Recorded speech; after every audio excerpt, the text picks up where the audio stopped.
días, hermanos. Los saludo en el nombre del Señor a cada uno de ustedes, los que nos he saludado durante esta mañana. Estamos aquí para honrar y glorificar el nombre de nuestro Señor. Ese es el propósito principal del culto. Y, bueno, saliéndonos un poco del protocolo, hoy domingo 24 es el día del completo. Así que las hermanas de servicio, después del culto, creo que están preparando ya los implementos para que podamos servirnos un completito y celebrar este día internacional.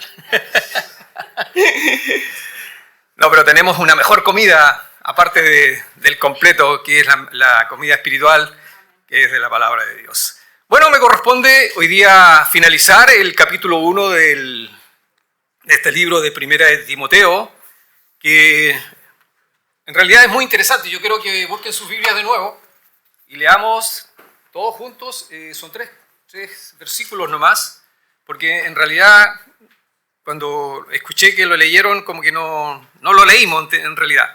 Entonces, para que lo leamos todos juntos, para que entendamos lo que vamos a estudiar hoy día.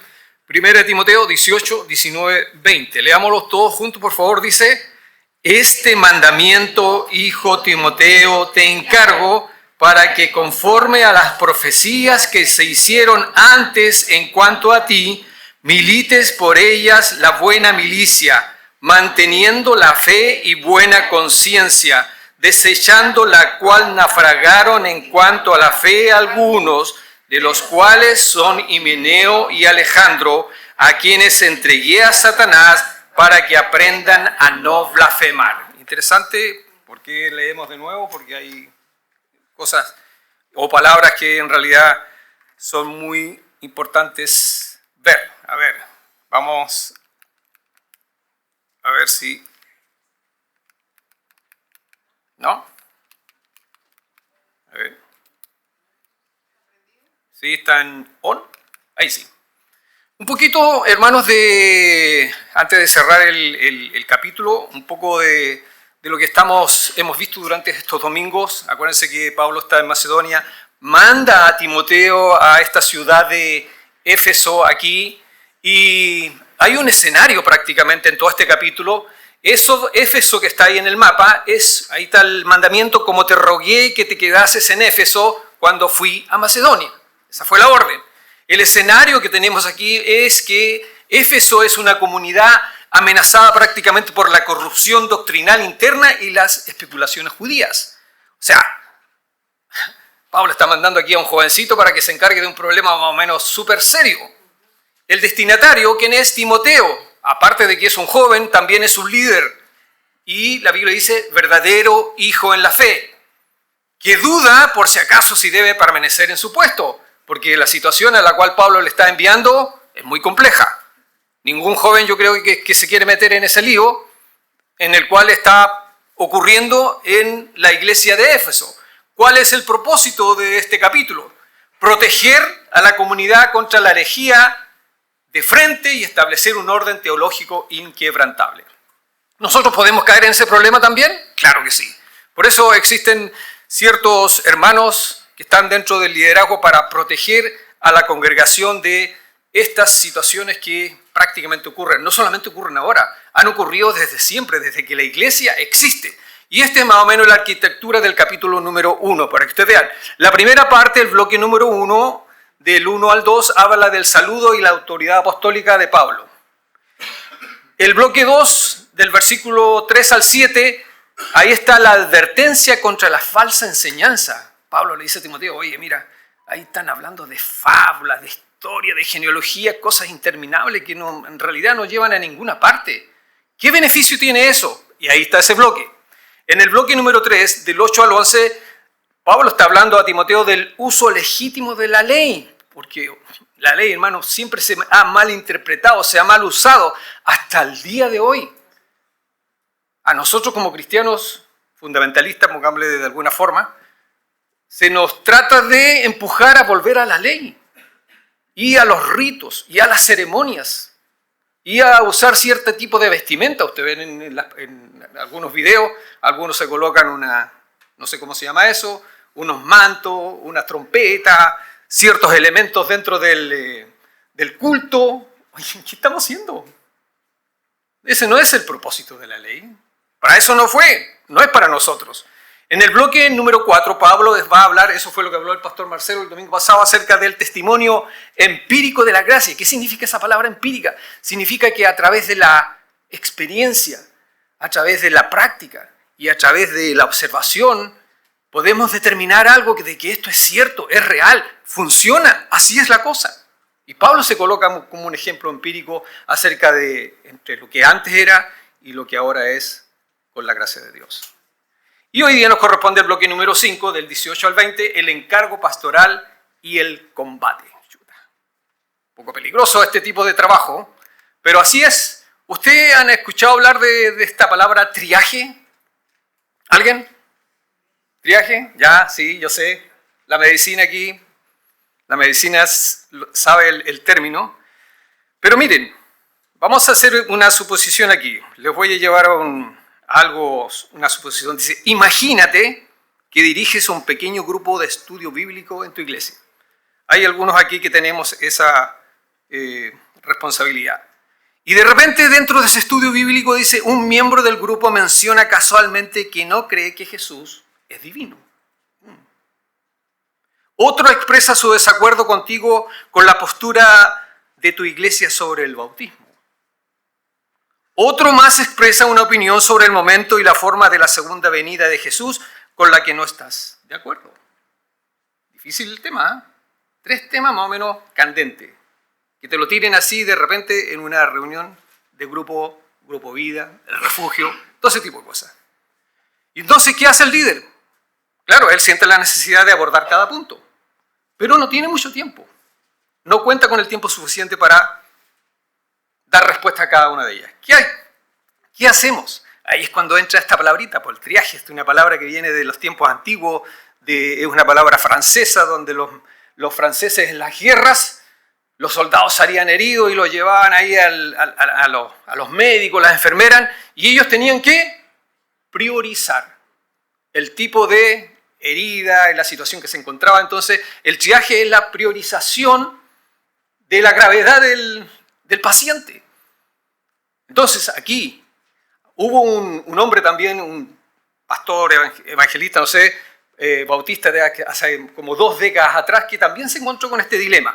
¿Qué hacemos cuando nos encontramos con este tipo de situaciones? Cuando se presentan situaciones de este tipo. ¿Cómo las priorizamos? Entonces, él un día estaba manejando su auto y de repente vio un semáforo. Dijo, ahí está la solución. Y lo asoció con el triaje. Y le puso triaje teológico, trasladando la sala de urgencia al estudio bíblico. Entonces, él dijo, aquí hay que priorizar. ¿Cuáles son enseñanzas o doctrinas que parecen más o menos cristianas, pero no lo son, que podemos abordar más rápidamente que otras? Y hay algunas muy fundamentales. Y hermanos, tenemos que estar de acuerdo que entre nosotros los cristianos hay muchas cosas en las cuales discrepamos. ¿Sí o no? Aquí nosotros lo vemos también, nosotros tenemos un grupo de liderazgo y no solamente, a veces estamos de acuerdo todos. ¿Ya? Discrepamos en algunas cosas.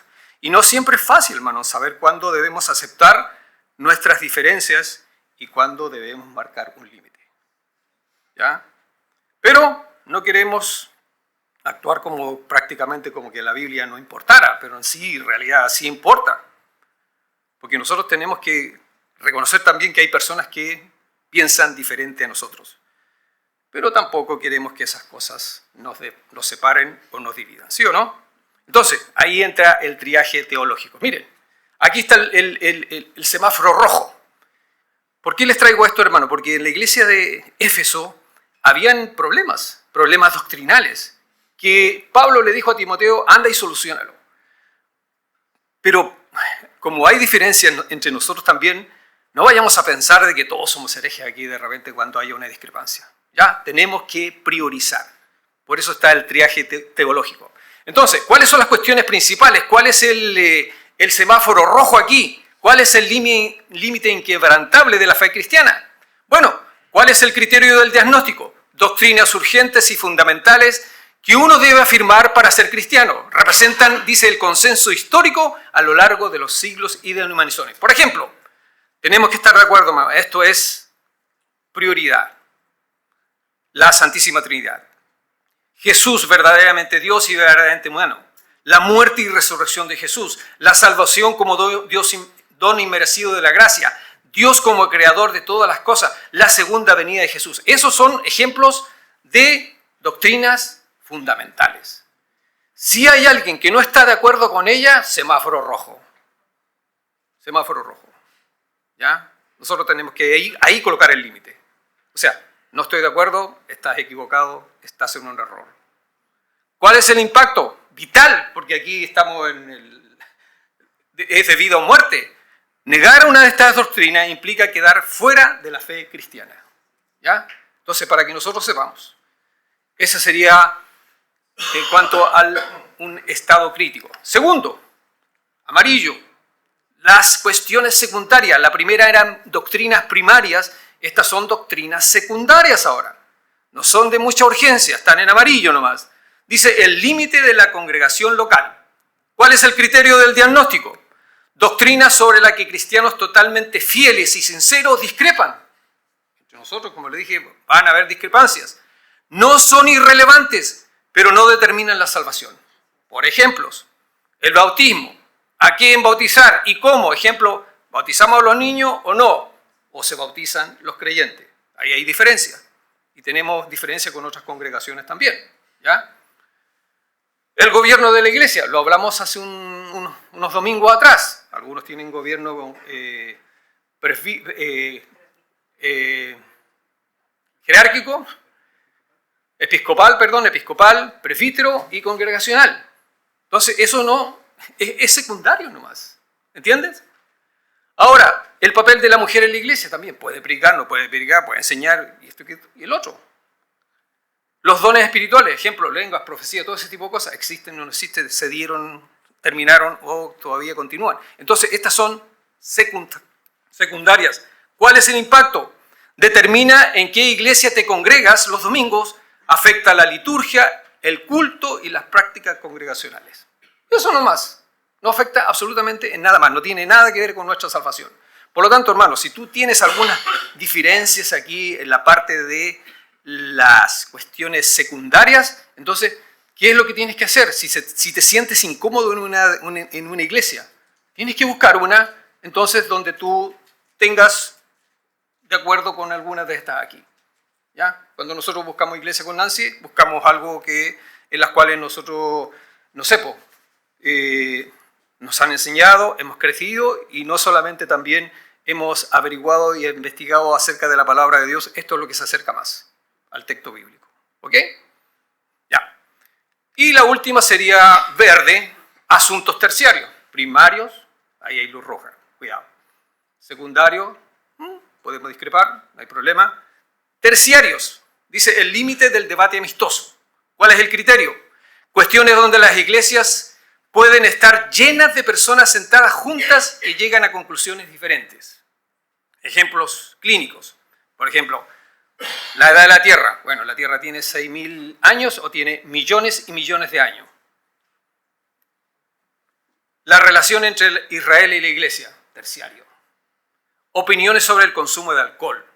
Opiniones sobre el diezmo. ¿Se da el diezmo ahora o no se da el diezmo? ¿Era antes o ahora todavía continúa? Terciario. Opiniones sobre la predestinación. ¿Ah? ¿Cómo y cuándo regresará Jesús? Cosas así por el estilo. Para algunos, hermanos, estas cosas que son terciarias, que no tienen mucha relevancia, para ellos prácticamente son como doctrinas. Le voy a contar una infidencia, especialmente con este caso. Una vez nos pidieron a Nancy y a mí que no asistiéramos más a una iglesia, a la cual habíamos asistido un domingo. Había un misionero ahí que nosotros conocíamos, porque la familia de Nancy le ayudó a llegar a Chile y a establecerse acá en Chile. Hasta le pasaron la casa y todo. Y él un día nos vio entrar a su iglesia, participamos de una escuela dominical, participamos de un culto de la noche, y de repente se para y me dice, Jaime, quiero conversar contigo. Yo le dije, ya, no hay problema, vaya a mi casa, lo esperamos con una once, vaya con su señora. Fueron a mi casa, le dimos la once y después de haber compartido la mesa, él me dijo, Jaime, Nancy, yo quiero que ustedes no vayan nunca más a mi iglesia. Así de simple. por un tema terciario. Yo le dije, pastor, ese es un punto de vista del cual usted me está diciendo. No, me dijo, eso para mí es doctrina.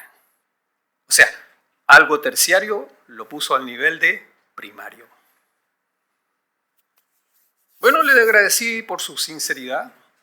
Le dije, está bien, gracias. En serio, no estoy mintiendo. No lo haría de aquí del púlpito tampoco. Entonces, ¿te das cuenta al punto en que podemos llegar cuando nos aferramos a algo que al final no tiene relevancia? Mira lo que dice allá, ¿cuál es la receta preventiva?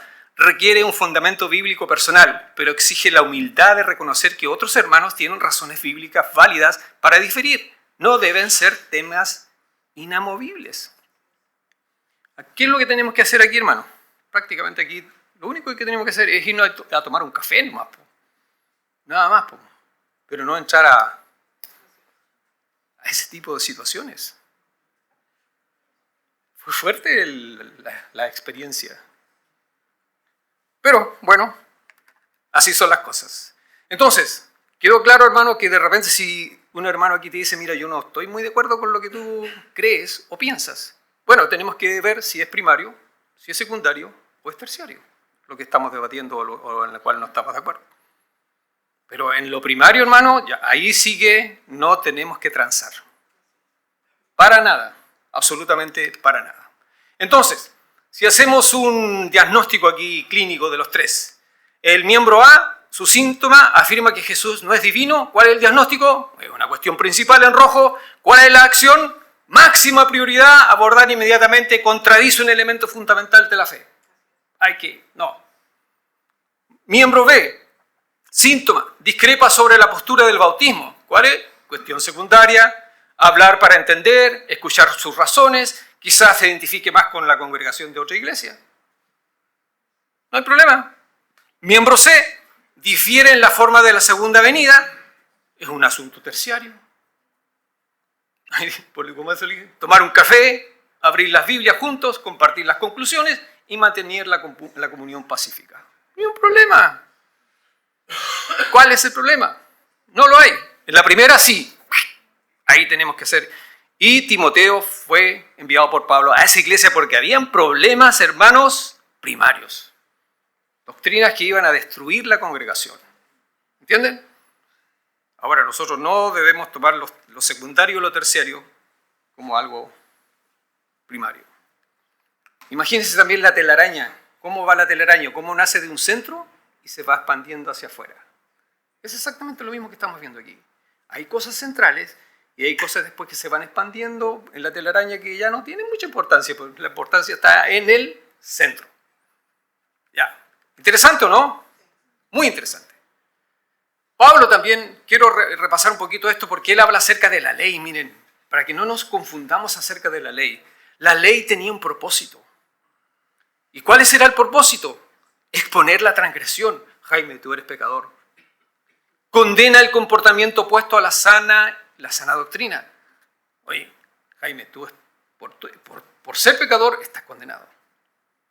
Rompe el orgullo y prepara al pecador. Y yo digo, chuta, entonces, ¿qué hago? Yo no puedo hacer lo que la ley me demanda. Entonces me prepara la ley, me muestra la condición en que yo me encuentro, y ahí viene el Evangelio de la gracia, hermano, ahí exactamente en la fase 2, la acción del Evangelio. ¿Qué hace el Evangelio cuando yo estoy ahí arriba ya reconociendo mi condición? ¿Qué hace el Evangelio? Entra el glorioso Evangelio del Dios bendito, ofrece la promesa de redención. Jaime, yo te voy a salvar, yo te voy a perdonar, yo te voy a rescatar. Y trae salvación definitiva por gracia. Bueno, por eso me encantó el mensaje del domingo pasado, porque nos vuelve a algo tan importante como es el Evangelio.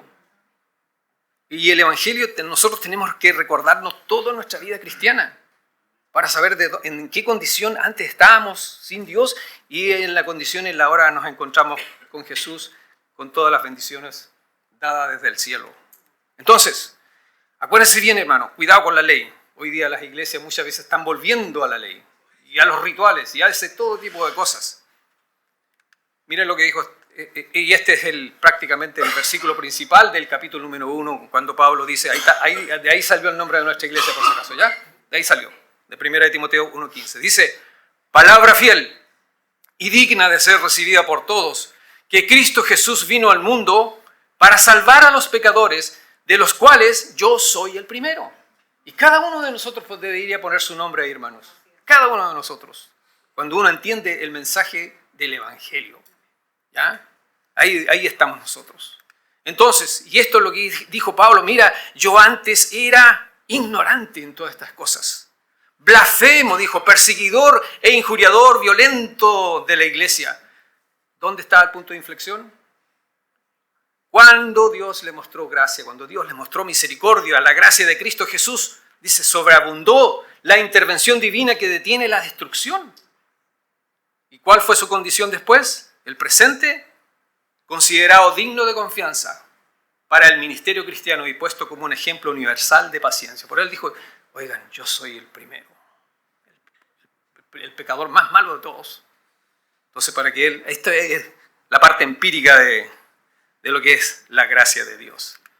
Ese fue un resumen nomás del capítulo. Ahora viene lo que me corresponde a mí, del 1 al 18, peleando la buena batalla de la fe. Hermano, como lo dije al principio, nosotros estamos viviendo tiempos donde la fe se ve atacada, hermano, por dentro y por fuera.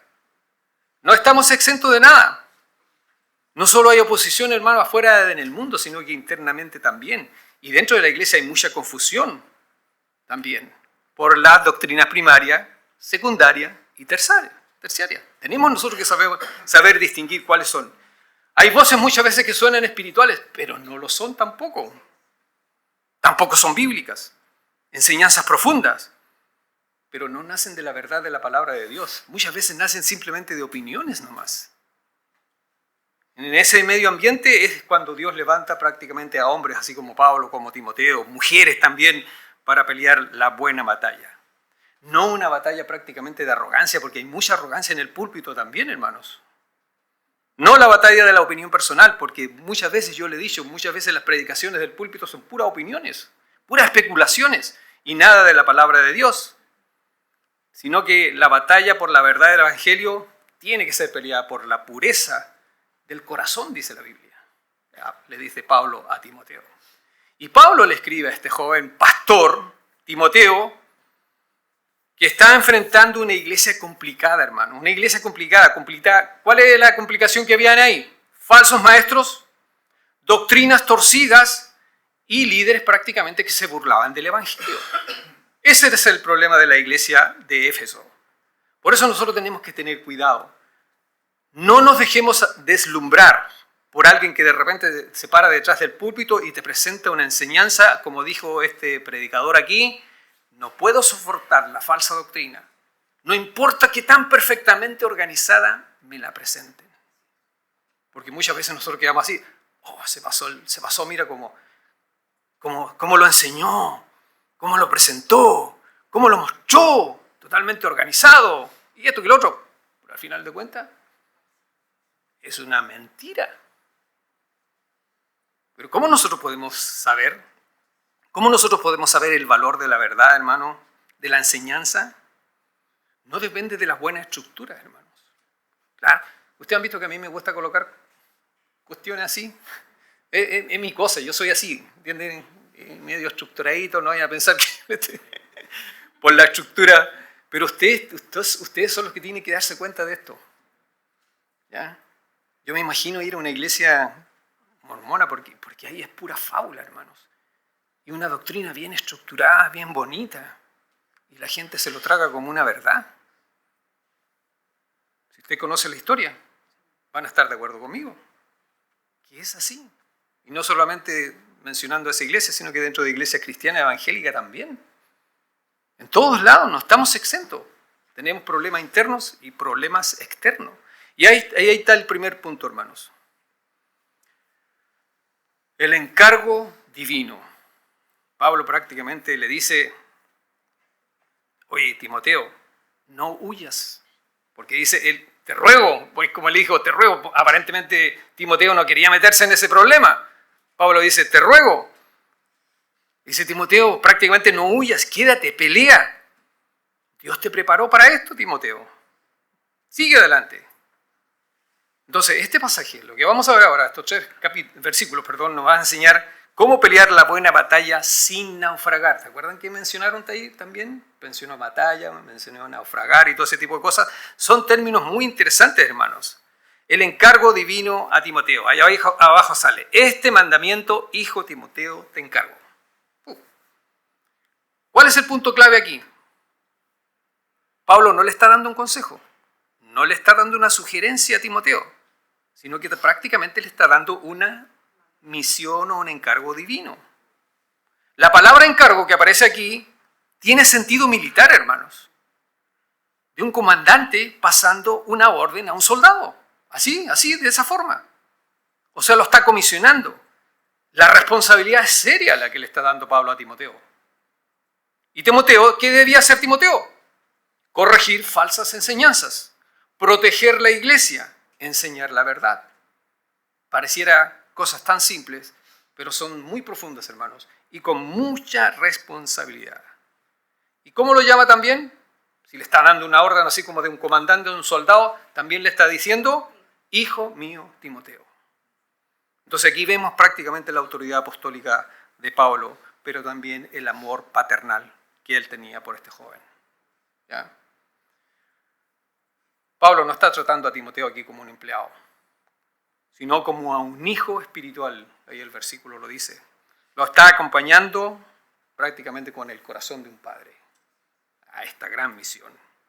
¿Qué aplicación podemos tener respecto a este primer punto? Dios también, hermanos, a nosotros nos hace encargos divinos. Exactamente igual, acuérdense. La Biblia no era, este pasaje no es de Pablo a Timoteo, es de Dios a nosotros también. Porque Dios también nos encarga. ¿Qué nos encarga a nosotros? A servir. Nos encarga a enseñar. Nos encarga a evangelizar. Nos encarga a discipular. Nos encarga a vivir en santidad. También tenemos encargos divinos, de los cuales nosotros no podemos rehuir. Un ejemplo práctico, podríamos decir aquí. Bueno, los jóvenes cristianos que están en el colegio. Todos copian en una prueba. Yo también estudié ahí. Y uno calla cuando alguien está copiando y uno también se aprovecha de la situación. Pero este joven decide ser íntegro. Todos lo hacen, yo no lo voy a hacer. ¿Qué está haciendo este joven?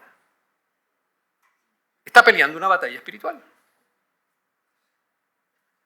A veces nosotros pensamos que la batalla espiritual es vamos a derribar al Satanás, de los demonios y toda la cuestión, vamos a pelear contra ellos. No, hermano. En cosas tan simples como esa, en el simple hecho de no ceder a lo que todos los demás están haciendo, que está mal, digo yo no lo hago. Está peleando una batalla espiritual. Porque la presión es fuerte. La presión es fuerte también. Número 2, dice las profecías y el llamado. Ahí bajito sale. Conforme a las profecías que se hicieron antes en cuanto a ti. ¿Cuál es el punto aquí? Timoteo no estaba improvisando su ministerio, hermano. No lo estaba improvisando. Él no estaba peleando desde la inseguridad. Él estaba peleando desde el llamado. Pablo le está diciendo aquí, Dios, ya había hablado acerca de tu llamado. Ahí lo dice. Conforme a las profecías que se hicieron antes en cuanto a ti. Oye, Dios ya a ti te había escogido. Dios ya había determinado que este trabajo lo vas a hacer tú. Entonces no se está improvisando, hermanos. Dios ya había hablado acerca del llamado de Timoteo. Entonces estas profecías confirmaban prácticamente el propósito que tenía Timoteo. Anunciaban prácticamente también dificultades, pero prometían una ayuda divina. Dios no me va a mandar a mí a hacer algo si es que Él no va conmigo, si es que Él no me capacita también. ¿Y cuál es la enseñanza aquí en esta parte, hermano, de este versículo? Cuando Dios llama a una batalla, Él ya nos dio todo lo que nosotros necesitamos para pelearla. ¿Ya? También ese segundo coro que nos hizo repetir Joel, hermano, ahí yo hice clic hoy día aquí en el culto. Porque hoy día también, hermano, Dios dándole la misión a Timoteo, Él te sostendrá. Él te sostendrá. Él te va a fortalecer. Él te va a acompañar. Por eso me encanta Josué 1:9. Me encanta ese versículo. Porque Dios le está diciendo a Josué, ¿qué cosa? Esfuérzate, sé valiente, no temas, no desmayes. Porque Jehová tu Dios estará contigo donde quiera que vayas. ¿Te das cuenta? Entonces cuando Dios te dice algo es porque Él está ahí contigo. ¿Qué tenemos que hacer nosotros? Obedecer, obedecer y nada más. Entonces, hermano, el cliente no pelea solo. Dios le dijo a Timoteo por medio de esas profecías, parece que se fue, yo te puse ahí. Le dijo, yo te preparé, yo te sostengo. Todas esas cosas le dijo a Timoteo. ¿Cuál es la aplicación práctica? Se fue el... ¿Escuchan bien, cierto? Sí. Ya. ¿Cuál es la aplicación práctica, hermanos, de esta? Hay momentos donde van a llegar las críticas, va a llegar el cansancio, van a llegar las dudas, va a llegar la oposición. A todos nos ha pasado, en algún momento u otro, en algún momento de nuestra vida. Y en esos momentos, hermanos, cuando llegan todo este tipo de cosas, ¿qué es lo que nosotros debemos de recordar? ¿Quién nos llamó a este trabajo? ¿Por qué servimos? ¿Y para quién vivimos? ¿Ya? No es porque yo, no. Es Él. Un líder cristiano, hermano, prácticamente que quiere abandonar porque nadie valora su trabajo, este texto prácticamente recuerda que no trabajas para hombres, trabajas para Dios. ¿Entienden? Aunque lleguen todo ese tipo de situaciones. Número 3, la buena batalla. Dice un propósito eterno, defender la verdad, salvar vidas. Hermano, la vida cristiana no es comodidad. Otra vez, es una guerra espiritual constante. La pregunta es, hermano, ¿y contra qué peleamos? Si es una batalla, bueno, aquí hay varias. Peleamos contra falsas doctrinas y engaños. Contra eso peleamos. Peleamos, hermanos, contra el pecado, contra pensamientos incorrectos. Peleamos contra tentaciones y la presión social. Peleamos contra Satanás. Ahora, ¿y por qué la Biblia dice que esta batalla es buena? Bueno, porque defiende la verdad, salva vidas, tiene propósito eterno, glorifica a Dios. ¿Te das cuenta? ¿Por qué debemos pelear la buena batalla? Dice, el combate en la vida diaria, elegir perdonar a alguien en lugar de buscar venganza, es un acto directo de guerra espiritual. También lo es. Imagínate. Me hiciste daño, te voy a perdonar. Venció, peleó una batalla y la venció. Fue una guerra espiritual. ¿Cuál es la condición humana? No te deseo el mal, pero de ese tipo de cosas. ¿Cuál es la aplicación práctica en cuanto a esto, hermano? Cada creyente pelea batallas, ¿sí o no? Todos, de alguna forma. Contra la tentación, contra la presión social, contra pensamientos incorrectos, contra el desánimo, todo ese tipo de cosas. Entonces, cuando perdonamos a alguien, eso también es una guerra espiritual. Vamos al cuarto. Hay dos armas espirituales. Allá abajito sale, manteniendo la fe y la buena conciencia. Uno lee estas palabras y piensa que son palabras de una frase nomás. Pero no, hermanos. La Biblia me encanta, porque estas palabras tienen significado, tienen sentido, tienen propósito. Y esas dos palabritas, fe y buena conciencia, son armas espirituales para nosotros también. Manteniendo la fe, dice. Mira, manteniendo la fe. No habla solo de creer, hermanos, sino de mantenerse firme en la verdad del Evangelio. Eso es lo importante para nosotros también. Que si nosotros decimos que tenemos fe y que creemos, que esa fe perdure en el tiempo. Nada más. No, porque algunos piensan, parten, como dice el dicho, como el caballo inglés. Pucha, los ves al principio galopando y de repente, ¿dónde están? Desaparecieron. Entonces, este es un arma. La fe, o sea, manteniendo la fe.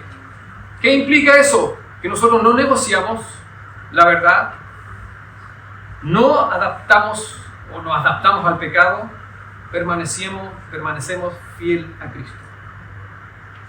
Y eso es, claro que sí, eso es un arma, hermanos. ¿Se acuerdan del escudo de la fe? Ahora, esto me llama la atención. ¿La buena conciencia? La conciencia, la Biblia aquí dice que es prácticamente como un timón. ¿Para qué sirve el timón? Un timón espiritual, claro. Para guiar una nave. Una tremenda nave es guiada por una ruedecita chiquitita. Hermano, cuando una persona ignora su conciencia, ¿qué hace? Empieza a justificar el pecado. Esto no es tan malo. Y de repente lo hacemos y lo volvemos a hacer. Esto lo había dicho una vez anterior. Y de repente, no me ha pasado nada. Dios no me ha castigado todavía. O sea, puedo seguir haciendo. Porque no me ha llegado a la disciplina todavía. Entonces, empezamos a justificar el pecado. Perdemos esa sensibilidad espiritual. Ya estas cosas no me afectan. ¿Y qué pasa al final de cuentas, hermanos? Terminamos alejándonos de Dios. Porque muchas veces algunas de las personas ya no están aquí. Bueno, perdieron el rumbo. El timón ya no está ahí. La conciencia. Esto lo dijo alguien famoso. Dijo, preocúpate por tu conciencia más que por tu reputación. Tu conciencia es lo que eres. Tu reputación es lo que piensan de ti. Lo que piensan de ti no es tu problema. Así que por eso, hermano, si alguien piensa algo de ti, no le hagas caso. Más bien preocúpate por qué. Por tu conciencia. Esa es la conciencia. Ese es el timón, hermano, que va a guiar nuestra vida cristiana al final de cuentas. ¿Entienden? Como un ejemplo práctico. Muchas veces nosotros comenzamos mintiendo, chiquitito, me dicen una mentirita blanca, ¿y qué pasa después? Esa cosa ya se agranda, empezamos a ocultar cosas, empezamos a vivir doble vida, al principio se siente culpa, luego ya no se siente nada, y ahí comienza el naufragio espiritual. Ya nos desviamos, estamos quizás por dónde, perdidos. ¿Ya? El naufragio espiritual, miren, esa es la escala. Ignoramos la verdad, se endurece la conciencia, naufragamos en la fe. Y ahí por eso el versículo dice, desechando la cual naufragaron en cuanto a la fe algunos. Su conciencia, por ningún lado, en cuanto a las cosas que hacen. El ejemplo negativo, hermanos. Aquí por eso está Himeneo y Alejandro, como ejemplos de estos tipos que naufragaron en la fe, en cuanto a su fe y en cuanto a su conciencia. Dice abajo, de los cuales son Himeneo y Alejandro. Ya, da dos ejemplos claros, con nombre y apellido. Ellos estaban dentro de esta iglesia en la cual Timoteo va a su...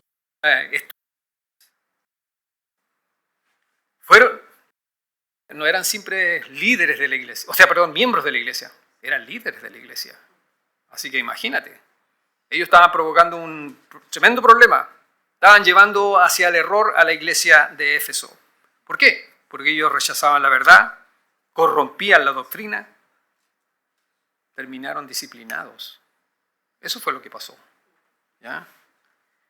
¿Y por qué disciplinados, hermanos? Porque la disciplina tiene un propósito restaurador, de restaurar, dice, a quienes, Pablo dice, entregué a Satanás para que aprendan a no blasfemar. Es fuerte, hermano. Esto habla de una disciplina fuerte. Prácticamente a estos tipos seguramente los expulsaron de la congregación.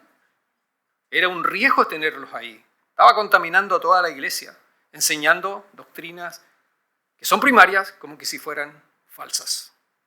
Entonces, ¿cuál era el objetivo de Timoteo a esta iglesia? Corregir, producir arrepentimiento, restaurar por medio de la disciplina. Y esa debe ser lo que nosotros deberíamos practicar cuando nos llegue o nos toque el momento, hermanos, también. ¿Ya? Ahora, ¿cuál es la enseñanza aquí? ¿Cuál es la disciplina bíblica? No nace del odio, hermanos. Yo creo que Pablo y Timoteo no odiaban a estas personas, a Himeneo y a Alejandro. No lo odiaban. ¿Cuál era la intención de la disciplina entonces? Corregir, restaurar, para que no siguieran blasfemando. O sea, aquí había amor de restauración. Yo me acuerdo en años pasados también cuando un miembro de una iglesia, especialmente una señorita, hermanos, lamentablemente cometía una falta, quedaba embarazada. ¿Te imaginas la vergüenza? Que en las iglesias la hacían pasar aquí adelante y tenía que confesar su pecado delante de toda la congregación. ¿Había amor ahí? ¿Ya había sufrido el agravio de tener que llevar ese embarazo ahí quizás con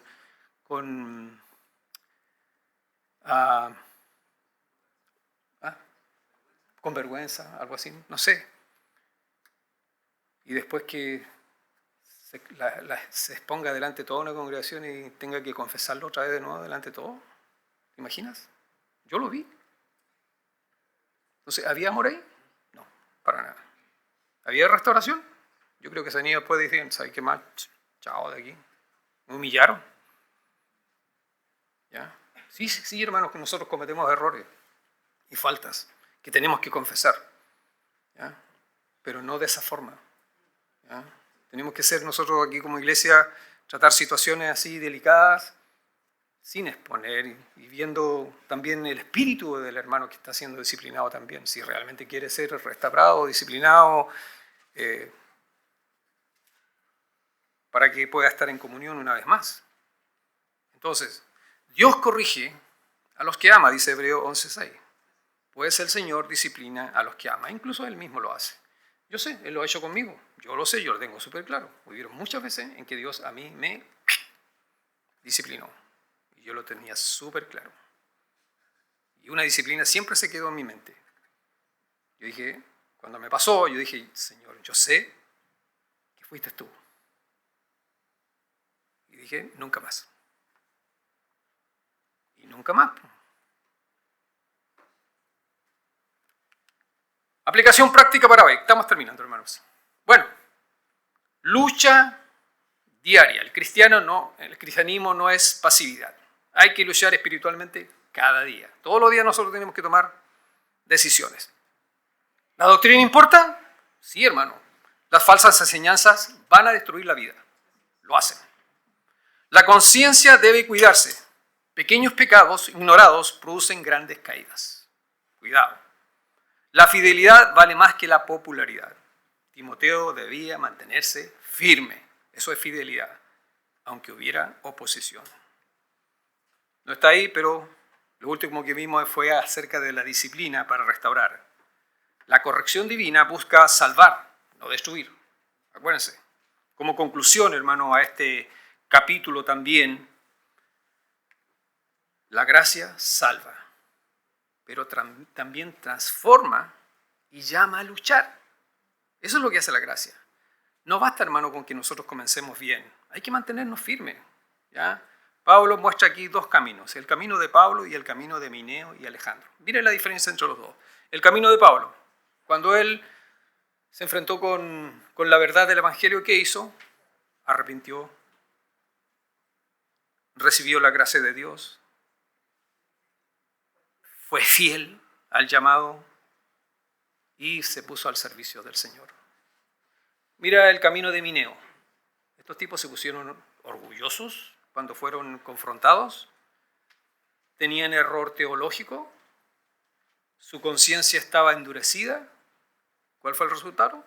Naufragaron espiritualmente, se desviaron y se fueron.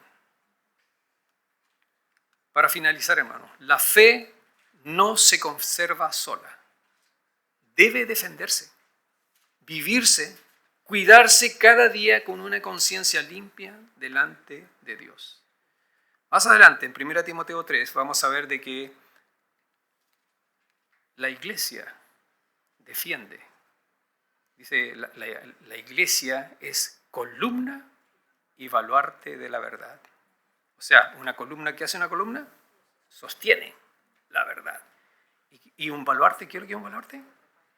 Un baluarte es como una fortaleza. Protege la verdad. No solamente la sostiene, sino que también la protege. Y nosotros, como somos iglesia, estamos llamados a eso. Vamos a orar.